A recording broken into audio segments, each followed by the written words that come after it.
ஆளுமைமிக்க அரசியல்வாதியாக pure politics பயிற்சி பட்டறை நேரடி இணைய வழி வகுப்புகள் உங்கள் சீட்டிற்கு முந்துங்கள் 7338824242.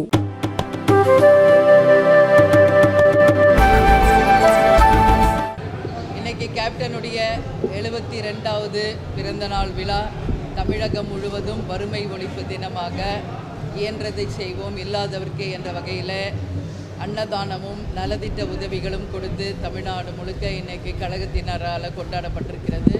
கேப்டன் இல்லாத முதல் பிறந்தநாள் இது எங்களுக்கு ஒரு மிகப்பெரிய ஒரு மனவலியையே கொடுத்திருக்குது. இருந்தாலும் கேப்டன் வகுத்த வழியிலே இயன்றதை செய்வோம் இல்லாதவர்க்கே என்ற வகையில் வறுமை ஒழிப்பு தினத்தை தலைமை கழகம் முதல் தமிழகம் முழுவதும் அனைத்து நகரம், ஒன்றியம், பேரூர், கிளைக்கழக மாவட்ட செயலாளர் தலைமையில் இன்றைக்கி நடந்து கொண்டிருக்கிறது. எனவே இன்றைக்கு நீங்கள் பார்த்தீங்க, முழு உருவ சிலை, மார்பு அளவு சிலை இரண்டுமே கேப்டன் இன்றைக்கி ஓப்பன் பண்ணப்பட்டிருக்கிறது. அது மட்டும் கிடையாது, இன்றைக்கி எம்ஜிஆர் ஸ்கூலுக்கு ஆஸ் யூஷுவல் நம்ம கொடுக்கின்ற 50,000 எம்ஜிஆர் ஸ்கூலுக்கு உணவு, அப்புறம் பனை விதைகளை தமிழகம் முழுவதும் இன்றைக்கி விநியோகம் பண்ணியிருக்கோம். அப்புறம் ஈரோடு மாவட்டம் அந்தியூரில் அப்புசுவாமி அவர்களுடைய மலைவாழ் மக்களுடைய கோரிக்கையான 30 ஆண்டு காலம் காலில் செருப்பு கூட போடாமல் மக்களுக்காக உழைச்சவருக்கு ஒரு 2 வீலர் வாங்கி தரணும் அப்படின்னு கேட்டாங்க. அதுக்காக அவங்க மலைவாழ் மக்களை அழைத்து இன்றைக்கி அப்புசுவாமி அவர்களுக்கு தலைமை கழகம் மூலமாக ஒரு 2 வீலரை கொடுத்துருக்கோம். அது மட்டும் கிடையாதுங்க, இன்றைக்கி டெல்லி தமிழ் சங்கம் நாங்கள் போனப்போ கேப்டனுக்காக பத்மபூஷன் அவார்டு வாங்க சென்றபோது ஆண்டுதோறும் கேப்டன் பிறந்தநாள் அன்னைக்கு 1 லட்சம் ரூபாய் தலைமை கழகத்தின் சார்பாக டெல்லி தமிழ் சங்கத்திற்கு வழங்குவோம் என்று சொன்னோம். அந்த வகையில் 1 லட்சம் ரூபாய் டெல்லி தமிழ் சங்கத்திற்கு வழங்கியிருக்கிறோம். இன்றைக்கு மாலை டெல்லி தமிழ் சங்கத்திலே கேப்டனுடைய பிறந்தநாளை அஞ்சலி செலுத்தி அங்கு சற்றேறக்குரிய ஒரு 20 மாணவர்களுக்கு அந்த கல்வி உதவியாக அந்த பணத்தை கொடுக்க இருக்கிறார்கள். அது மட்டும் இல்லாமல் சண்முக பாண்டியனுடைய திரைப்படமாகிய இன்றைக்கி நாங்கள் அறிவிக்கப்பட்டிருக்கிறது. அந்த என்ன டைட்டில் அப்படின்றது எல்லாமே வெகு விரைவிலே director Ponram, producer Mukesh, cameraman எல்லாருமே வெகு விரைவில் அது அதிகாரப்பூர்வமாக படத்தின் டைட்டில் என்ன என்பதை உங்களுக்கு அறிவிப்பாங்க. அது மட்டும் கிடையாது, இன்றைக்கி தலைமை கழகத்திற்கு இதுவரைக்கும் நம்ம பெயர் வைக்காமல் இருந்தோம். தேசிய முற்போக்கு திராவிட கழகம் என்ற பெயர்லேயே அழைக்கப்பட்டது. இன்றைக்கு கேப்டன் பிறந்தநாளை முன்னிட்டு இன்று முதல் தலைமை கழகத்திற்கு கேப்டன் ஆலயம் என்று பெயர் சூட்டி இருக்கிறோம். எனவே இன்று முதல் கேப்டன் ஆலயமாக நமது தலைமை கழகம் அறிவிக்கப்படும். இன்றைக்கி கேப்டன் டிவி, கேப்டன் நியூஸ், அது மட்டும் இல்லாமல் கேப்டன் ஆலயமும் இனிவேளை யூடியூப் சேனலாக டிஜிட்டலில் நீங்கள் எல்லாருமே காண இருக்கிறீர்கள். அதுக்கான லோகோவும் வெளியிட்டிருக்கிறோம். கேப்டனுடைய பாடல்கள் 3 டிஸ்கில் இன்றைக்கி வெளியிட்டிருக்கோம். எல்லாமே இன்றைக்கி செஞ்சுருக்கோம். இன்றைக்கி மாலை வரைக்கும் வருகின்ற அனைவருக்கும் தலைமை கழகத்தின் சார்பாக உணவு அளிக்கப்படும். இங்கே பத்திரிகை நண்பர்களாகிய உங்கள் அனைவருக்குமே கேப்டன் பிறந்தநாளுக்கு நீங்கள் வந்ததுக்கு உங்களுக்கு நன்றி. ப்ரெஸ் மீட் முடிஞ்சோடனே நீங்கள் எல்லாரும் சாப்பிட்டுட்டு போகணும்னு நான் கேட்குறேன். அவரோட எதிர்கால திட்டங்களுக்காக என்னென்ன பிளான் கேப்டனுடைய தமிழகத்தில் முதலமைச்சராக ஆட்சி என்ன பிளான் இல்லை, கேப்டன் தேர்தலில் நின்ன உடனே 2006 நம்ம முதல் தேர்தலிலே நம்மளுடைய தேர்தல் அறிக்கையை நீங்கள் பார்த்தீங்கனாலே கேப்டனுடைய கனவு, லட்சியம் இந்த தமிழகத்தை எப்படியெல்லாம் கொண்டு வர வேண்டும் அப்படின்னு சொல்லி ஃபஸ்ட்டு மேனிஃபெஸ்டோலேயே தெளிவாக கொடுத்துருக்கோம். அதில் இம்பார்ட்டண்ட் மட்டும் சில விஷயத்தை நான் சொல்கிறேன். ஏன்னா ஃபுல்லாக நான் சொன்னால் அதே ஒரு 1 ஹவர் ஓடும். அவரை பொறுத்த வரைக்கும் லஞ்சம், ஊழல் இல்லாத, வறுமை கோட்டிற்கு கீழ் மக்களே இல்லாத நிலையை உருவாக்கி படிக்காத இளைஞர்களுக்கு வேலை வாய்ப்பு, விவசாயம், நெசவு இரண்டும் ஒரு மனிதனின் கண் எப்படியோ அதுபோல் 2 தொழில்களும் சிறக்க வேண்டும். அனைவருக்கும் கல்வி, உணவு, இருப்பிடம், பாதுகாக்கப்பட்ட குடிநீர், இது எல்லாம் தனி ஒரு மனிதனுக்கு உறுதி செய்யப்பட வேண்டும் அப்படின்றத கேப்டனுடைய மிக முக்கியமான கொள்கை எல்லாமே. அது மட்டும் இல்லை, இன்றைக்கி தமிழ்நாட்டில் இன்ஃப்ராஸ்ட்ரக்சர் டெவலப் ஆகணும், நதிகளை இணைக்க வேண்டும். இன்றைக்கி கர்நாடகாவில் நம்ம தண்ணி வேணும்னு கேட்குற போது அவங்க தரமாட்டாங்க. அவங்களுக்கு டேம் ஃபுல்லாகிடுச்சுன்னா ஆட்டோமேட்டிக்காக அவங்க திறந்து விடுறாங்க. ஸோ வருகின்ற தண்ணீரை சேமிக்கின்ற தொலைநோக்கு பார்வை திட்டம் நம்மக்கிட்ட இல்லை. கடலில் போய் கலந்து கொண்டிருக்கிறது. எனவே அதையெல்லாம் தொலைநோக்கு பார்வையோடு தடுப்பு அணைகளை அமைத்து நிச்சயமாக விவசாயமும் நெசவும் காக்கப்பட வேண்டும். அது மட்டும் இல்லை, சட்டம் ஒழுங்கு மிக மோசமான நிலையில் இன்றைக்கு தமிழ்நாட்டில் இருக்கிறது. ஒரு பக்கம் டாஸ்மாக், ஒரு பக்கம் கள்ளச்சாராயம், ஒரு பக்கம் கஞ்சா என்று ஒரு பக்கம் பாலியல் வன்கொடுமைகள் இன்றைக்கு எல்லா இடத்துலையும் நடந்து கொண்டிருக்கிறது. எல்லாமே கட்டுக்குள்ளே இரும்புகரம் கொண்டு அடக்கப்பட வேண்டிய விஷயங்கள். நிச்சயமாக பெண்களுக்கு பாதுகாப்பை இந்த அரசு உறுதி செய்ய வேண்டும். சட்டம் ஒழுங்கை சரி செய்ய வேண்டும். இது எல்லாமே தான் கேப்டனுடைய கொள்கை, லட்சியம். எல்லாம் வீடு தேடி ரேஷன் பொருள் வரும் என்று சொன்ன தலைவர் நமது கேப்டன். ஸோ இந்த பிறந்த நாளில் அவர் இல்லாமல் நாங்கள் இன்றைக்கி இந்த முதல் பிறந்த நாளில் நாங்கள் சந்திச்சிருக்கோம். அதனால் நிச்சயமாக அவருடைய கனவு, லட்சியம், கொள்கையை நிச்சயம் தேமுதிக வென்று எடுப்போம் என்று இந்த நாளில் நாங்கள் சூளுரை ஏற்கிறோம்.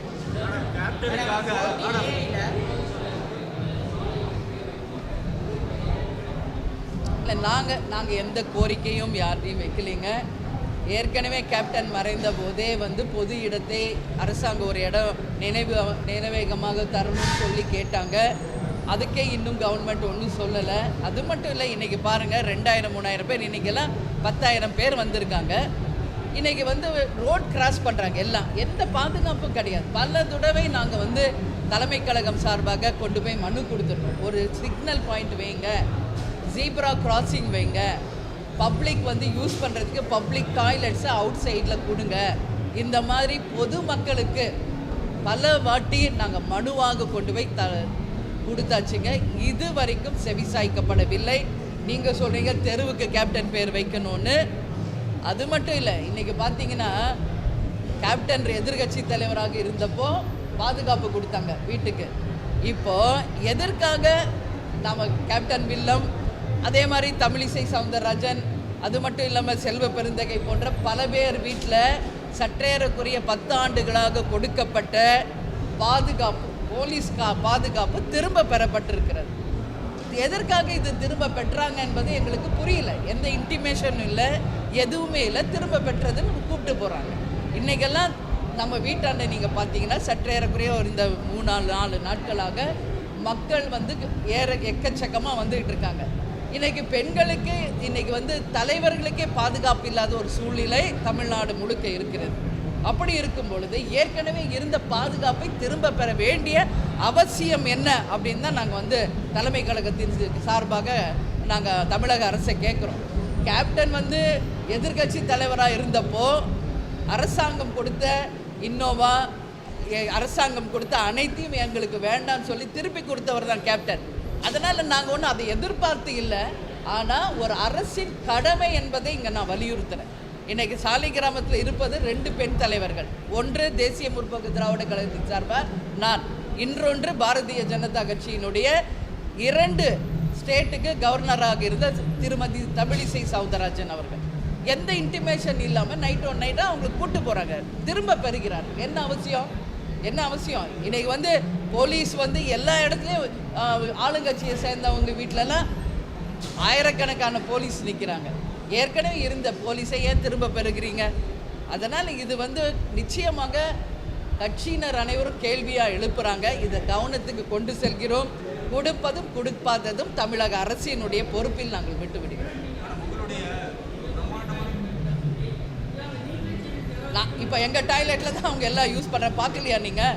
பேக் சைட் பாருங்கள், மென் விமன் போட்டு பப்ளிக் டாய்லெட் மொத்த ஜனங்க நம்ம கட்சி அலுவலகத்தில் தான் பயன்படுத்திகிட்டு இருக்காங்க. இது திருமண மண்டபமாக இருந்த ஒரு இடம். இந்த ஹால் முழுக்க இன்றைக்கி நீங்கள் ஆக்கிரமிச்சிருக்கீங்க. தினம்தோறும் நீங்கள் பாருங்கள், இங்கே மொத்தமே பொதுமக்கள் தான் இங்கே ஆக்கிரமிச்சிருக்காங்க. இவங்களுக்கு ஒரு பாதுகாப்பு, ரோட் கிராஸ் பண்ணும்போது எந்த பாதுகாப்பு இல்லை, ஜீப்ரா கிராசிங் இல்லை, ஒரு சிக்னல் இல்லை, எதுவுமே இல்லை. மக்களுக்காக தான் நாங்கள் கேட்குறோம். எதுவும் அரசு சவிசாய்க்கல.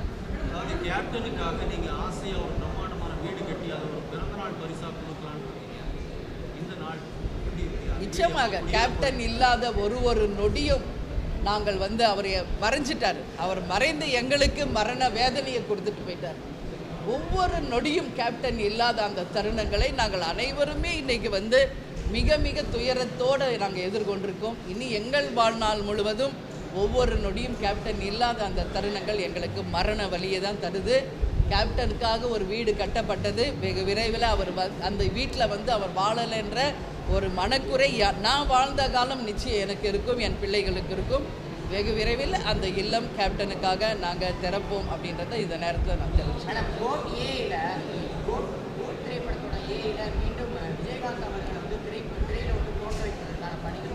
நேற்றே நீங்கள் வந்தீங்களா வரலையான்னு எனக்கு தெரியாது.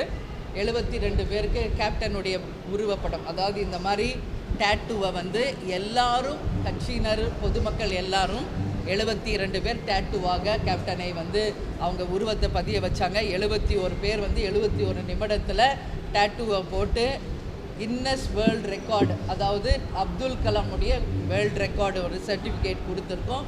அந்த நிகழ்ச்சியில் வந்த பத்திரிகையாளர்கள்கிட்ட எல்லாமே நான் தெளிவாக விஜய் அவர்களை பற்றியும் கோட் திரைப்படத்தை பற்றியும் தெளிவாக சொல்லிட்டேன். மீண்டும் நேற்று தான் அதை சொன்னேன், மீண்டும் நீங்கள் கேட்குறீங்க. விஜய் அவர்கள் வீட்டுக்கு வந்தார். கோட் திரைப்படத்தில் கேப்டன் வந்து ஏஐயில் வருகின்ற இடங்கள் மிக பிரம்மாண்டமாக வந்திருக்கிறது. நீங்கள் வந்து ஸ்பெஷல் காட்சி வைக்கிறோம், நீங்கள் எல்லாம் குடும்பத்தோடு வந்து பார்க்கணும் அப்படின்னு சொல்லி விஜய் அவர்களும் ஏஜிஎஸ் அர்ச்சனா அவர்களும் டைரக்டர் வெங்கட் பிரபு அவர்களும் வந்தாங்க, சொன்னாங்க.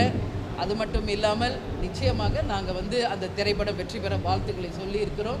எனவே நிச்சயமாக விஜய் அவர்கள் வந்து நன்றி சொல்வதற்கு, அதாவது முதல் முறையாக கேப்டனை ஏஐ தொழில்நுட்பத்தோடு அவர் படத்தில் வந்து கொண்டு வந்ததற்கு நன்றி சொல்ல தான் வந்தார். நேற்றே எல்லாமே நான் சொல்லிட்டேன். அவர் வந்து கட்சி கொடி அறிமுகப்படுத்தி இருக்கிறாரு. இப்போ தான் ஃபஸ்ட்டு ஸ்டெப் எடுத்து வச்சுருக்காரு. இன்னும் அவர் பயணிக்க வேண்டிய தூரம் வெகு தூரம் இருக்கிறது. எனவே அவருக்கு நாங்கள் வாழ்த்துக்களை தெரிவிச்சோம். எதுங்க? இல்லைங்க, இன்னும் பார்க்கல. அதுதான் எல்லாமே முடிந்த பிறகு ஸ்பெஷல் ஷோ வைக்கிறோம், நீங்கள் கட்டாயம் வந்து பார்க்கணுன்னு சொல்லியிருக்காரு. நாங்களும் வந்து கட்டாயம் பார்க்குறோன்னு சொல்லியிருக்கோம். இல்லை ஒருத்தருக்கு என்னம்மா அதையும் நேற்றே நான் சொல்லிட்டேன். அவர் எதற்காக போகிறார் என்பது எல்லாருக்கும் தெரியும். ஏகப்பட்ட வந்து தொழில்களை ஈர்த்து தமிழகத்திற்கு கொண்டு வந்து வேலை வாய்ப்பை தரப்போகிறோம்னு சொல்லியிருக்காங்க. அதனால் ஏற்கனவே எத்தனையோ நாடுகளுக்கு போனார், எத்தனை தொழில்கள் இங்கு கொண்டு வரப்பட்டது, எத்தனை லட்சம் இளைஞர்களுக்கு வேலை வாய்ப்பு கொடுத்தார்கள் அப்படின்ற புள்ளி விவரத்தை கேட்டால் அதுக்கு பதில் கிடையாது. இப்போ மீண்டும் வந்து அமெரிக்கா போகிறாரு, தொழில் வந்து பல்வேறு தொழில்களை ஈர்த்து கொண்டு வருவோன்னு சொல்கிறாரு. அப்படி உண்மையிலேயே கொண்டு வந்து லட்சக்கணக்கான இளைஞர்களுக்கு வேலை வாய்ப்பை கொடுத்தால் முதலில் வாழ்த்து சொல்வது தேசிய முற்போக்கு திராவிட கழகமாக இருக்கும். ஆனால் அவர் எதுக்கு போகிறாரு என்பது எல்லாருக்கும் தெரியும். அதனால் நான் என்ன சொல்கிறேன், நல்லபடியாக போயிட்டு வாங்க. நேற்றே நான் சொன்னேன், ஹாப்பி பார்ன் வாயேஜ், உங்கள் பயணம் வெற்றி பெற வாழ்த்துக்கள். உள்ளாட்சி தேர்தலுக்காக நாங்கள் எல்லா ஏற்பாடுகளும் செய்து கொண்டிருக்கிறோம். ஏற்கனவே அனைத்து இந்திய அண்ணா திராவிட முன்னேற்ற கழகமும் தேமுதிகவும் கூட்டணியில் இருக்கிறோம். அந்த கூட்டணியிலே வருகின்ற உள்ளாட்சி தேர்தலை சந்திப்போம். அதற்கான எல்லா பணிகளும் தலைமை கழகத்தில் நாங்கள் செய்து கொள்வோம். இல்லை, கலைஞர் வந்து சற்றேறக்குரிய 50-60 ஆண்டு காலம் ஆட்சியில் இருந்தவர். இந்தியாவின் மூத்த அரசியல் தலைவர், அதிலெல்லாம் மாற்று கருத்து கிடையாது. எனவே அவருக்கு 100 ரூபாய் நாணயம் வழங்கியதில் எங்களுக்கு எந்தவித மாற்று கருத்து கிடையாது. எங்கள் மனப்பூர்வமான வாழ்த்துக்களை தான் நாங்கள் தெரிவிச்சுக்கிறோம். ஆனால் வந்து என்னென்னா, இது வரைக்கும் பிஜேபியும் திமுக வந்து எலியும் புலியுமா இருந்தாங்க. இப்போ நட்புணர்வோடு போகிறாங்க. அதனால் இது நாங்கள் சொல்கிற கருத்து இல்லை, இது மக்கள் சொல்கிறாங்க.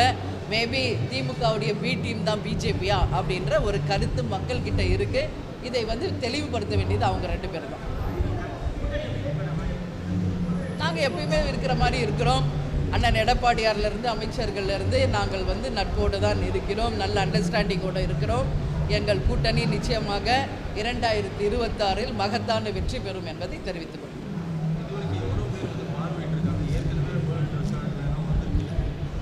அதுதான் இன்னைக்கு வரைக்கும் பாருங்கள், தினம்தோறும் குறைந்தது 3000லேருந்து இன்றைக்கெல்லாம் 10,000 பேர் வராங்க. இதுதான் கேப்டன் கிடைச்ச பெரிய அங்கீகாரம்.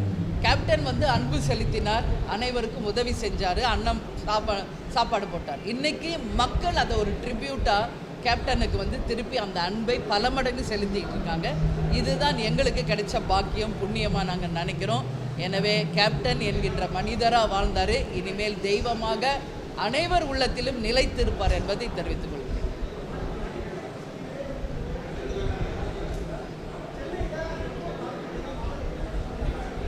சென்னையில் கார் பந்தயம் சென்னையில் வந்து கார் பந்தயம் நடத்த வேண்டிய அவசியம் ஒன்றுமே இல்லை. அதுக்கு தான் சோளிங்கர்ன்ற இடத்துல வந்து கார் பந்தயம் நடத்த பெரிய மைதானமே அதுக்கு அமைக்கப்பட்டிருக்கிறது. பட் அங்கே அமைக்காமல் மக்கள் யூஸ் பண்ணுற சாலையில் தான் கார் பந்தயம் அப்படின்னு சொல்கிறாங்க.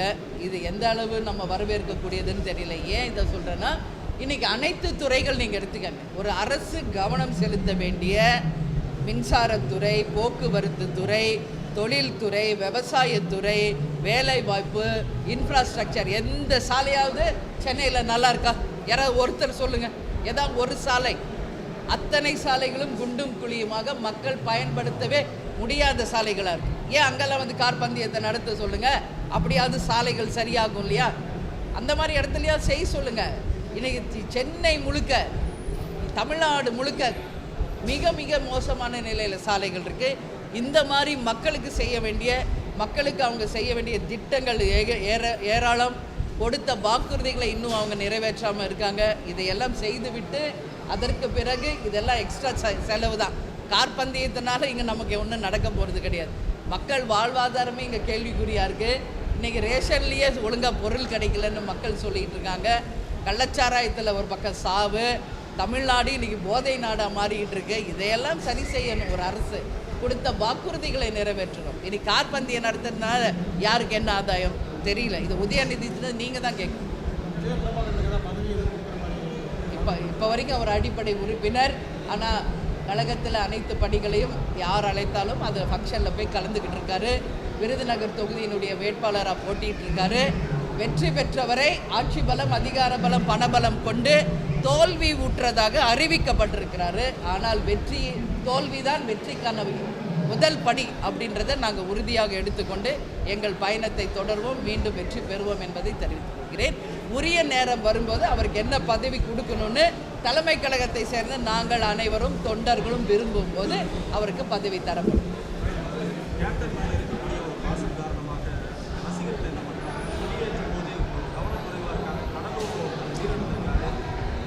கண்டிப்பாக இன்னைக்கு வந்து அதை நான் வந்து மன வருத்தத்தோடு பதிய வைக்கிறேன். இன்றைக்கி கேப்டன் பிறந்தநாளை முன்னிட்டு கடலூர் மாவட்டத்தில் நேற்று நைட்டு வந்து கொடி ஏற்ற போனாங்க. அப்போது அந்த மின் கம்பத்தில் வந்து கொடி பட்டுட்டு 5 பேர் இருந்தாங்க. அதில் ஒருத்தர் அங்கே உயிரிழந்துட்டார். மீதி 4 பேர் மருத்துவமனையில் அனுமதிக்கப்பட்டிருக்காங்க. அவர் பெயர் வந்து வெங்கடேஷ். அவருக்கு தேமுதிகவின் சார்பாக ஆழ்ந்த இரங்கலை நாங்கள் தெரிவித்துக் கொள்கிறோம். மீதி 4 பேர் ஹாஸ்பிட்டல் அட்மிட் பண்ணப்பட்டிருக்காங்க. இப்போது துணை செயலாளர்கள் சுதீஷ் அவர்களும் பார்த்தசாரதி அவர்களும் இப்போ நேரடியாக கடலூருக்கு சென்று அவர்களை நேரடியாக சந்தித்து அவங்களுக்கு வேண்டிய உதவிகளை செய்து அவங்களுக்கு ஆறுதல் தெரிவிக்க இப்போ கொஞ்ச நேரத்தில் கிளம்ப இருக்காங்க. இனிமேல் தமிழ்நாடு முழுக்க தேமுதிக சார்பாக கொடியேற்றும் போது அனைத்து தொண்டர்களும் மிக கவனத்தோடு கொடியேற்றணும். ஏன்னா உங்களை நம்பி குடும்பம் இருக்குது அப்படின்றத நீங்கள் யாரும் மறந்துடக்கூடாது. இந்த நாளில் உயிரிழந்த வெங்கடேஷ் அவர்களுக்கு தலைமை கழகம் சார்பாக ஆழ்ந்த இரங்கலை நாங்கள் தெரிவித்துக் கொள்கிறோம்.